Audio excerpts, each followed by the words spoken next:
This is an initiative that the Midlands Rugby took on last year. We piloted in a couple of clubs, and this year we decided to push it out to a lot of the other clubs. The Midlands has a monthly meeting where all the clubs send in a delegate, and we suggested to the delegates would go back to their clubs and see this would be something that would be of interest to them. And 5 of the 8 clubs in the Midlands have come back and suggest we'd like to go with it. And we're rolling it out this week. It's starting in Longford on Wednesday night, and it's in Mullingar on the 30th. It's in Birr on the 2nd of October. It's in Edenderry on the 7th of October, and it's in Tullamore on the 9th of October.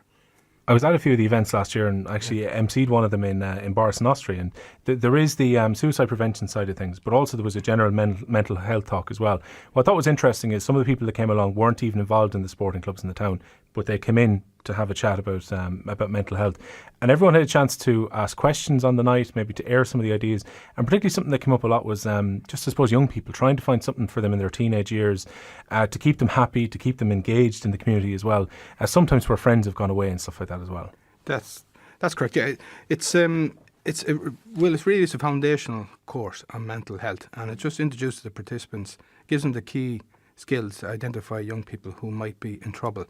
And it's delivered very, Anthony O'Prade delivers it, and he does it very relaxed way, and it's not challenging anybody. It's foundational stuff. It's not very deep, so it's suitable to everybody to come along and listen to it. And we're all parents, we're all coaches. Anybody who's working with young adults, it's suitable for them. Just give them life skills to be in touch with their kids. And that's, I suppose, where rugby clubs can come into this, because you're an organisation in these towns, in these communities, and it's a chance for people to come in, maybe get a bit of support from other parents there as well. Yeah. And it's a meeting opportunity for everyone too. Yes, correct. We're really, even though the Midlands Rugby are driving it, it's really we're targeting the community. We all have, we really want all clubs, if they can come in, anybody who's working with kids to come in and get over the idea that it's rugby. It's not rugby, it's community based. That's what the whole team of this is, community. Well, we have Niamh Kavanagh on the line as well. Good afternoon to you, Niamh. Hi, Will. How are you? I saw you were pictured at the big launch a couple of weeks ago along with Joe Schmidt, and you were getting in behind this idea of trying to promote these talks and positive mental health as well. Yeah, no, very much so. Robert contacted me asking me about it, and especially after the last couple of months myself going through first a knee injury and now the hamstring, I learned over the couple of months that it is very important to look after your mental health and to make sure that you're there and able to talk to people. And you can see it in everyday life, people going through these things. The main thing is for people to understand that they're not alone, and that, the likes of what Midlands Rugby are doing, it's highlighting the fact that there is places and communities for them to go to where they can get an outlet and, have fun and meet new people and, not to be afraid to join in a community. It's interesting that you bring up, I suppose, the mental health around sport, because I spoke to an athlete last year who had actually picked up an injury as part of the Offaly mental health. We were just having a chat last year, and she was saying to me that probably the hardest time for her was, like you, she had an 8-month layoff after she'd had a bad injury. She found it very hard to actually watch her teammates going out and cycling and so on, where she couldn't take part. She found it a very kind of difficult period for her.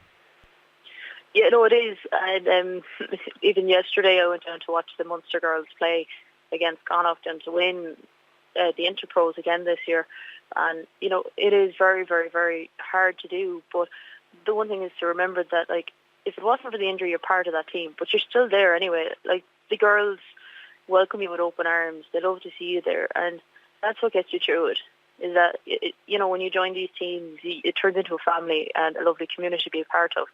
And even though you may have a small injury at the time, it's the support that's there around it that really pulls you through it at the end.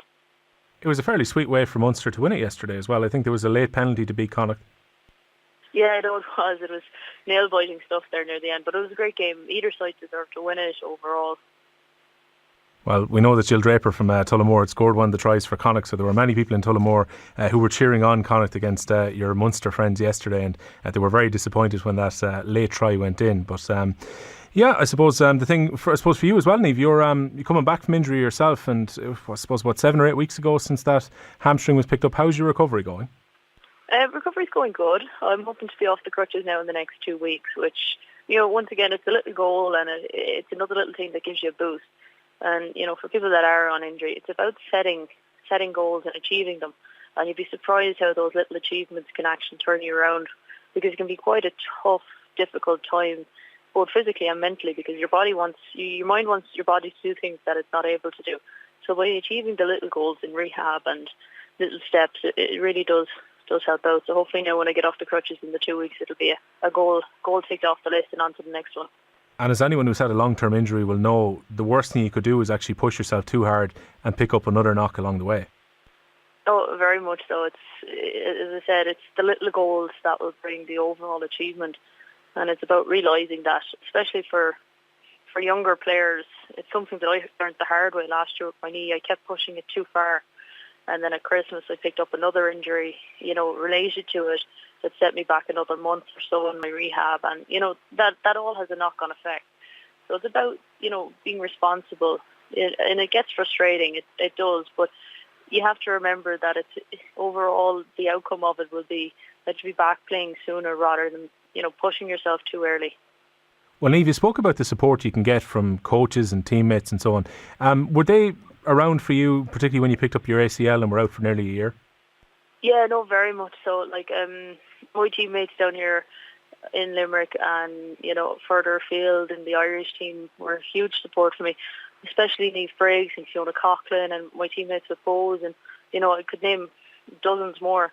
They'd always make sure that you're okay. And like when I first picked up my knee injury, the girls brought me out for dinner, and they were always there and able to pick up the phone. And especially a friend outside of rugby, one of my good housemates, they'd drive me around. We go to the cinema because I couldn't go out drinking or go out nightclubbing with my friends and stuff like that, I should say. But they make sure that I was able to socialise and engage in things, because people have to realise that life may go on hold regarding socialising, but it doesn't at all. You just have to be responsible when you're out. Well, Rob, there's, I suppose, something to come in on, as we were saying with Niamh there, the fact that, for young people who particularly might be feeling down and say they go along to this or their parents go along, teammates can be a massive support, and maybe they're not someone that you'd naturally reach out for first, but they're generally there for your betterment. Correct. They want you to do well. Yeah, teammates do look out for you, because everybody knows they could get injured tomorrow, it could be them tomorrow, so there is a support within teams, and they do feel for you. It's one thing I've noticed as well with coaches, maybe particularly over the last 5 or 6 years, that once upon a time they were concerned if you had an injury about getting you back onto the field. They were concerned about your form on the pitch. But now they're starting to think about maybe the mental form of a player as much as everything else. That is correct, yeah. No, the coaches have become much more aware of the whole physical. It's not just physical preparation, it's mental preparation for people now as well. It's very important, because young kids are now under a lot of pressure with exams and studying, and it's a lot of pressure out there for young keeps. It's not easy. I'm particularly, I suppose, what I find is that the pressure is condensed in a lot for people at a certain age, probably between, say, 16 and 19, between, say, doing your leaving cert, going to college, maybe the upheaval from home. All that seems to come at the one time as well. Well, your body's also going through a lot of physical changes during that time as well, and they're trying to identify their career paths. So there's a lot going on.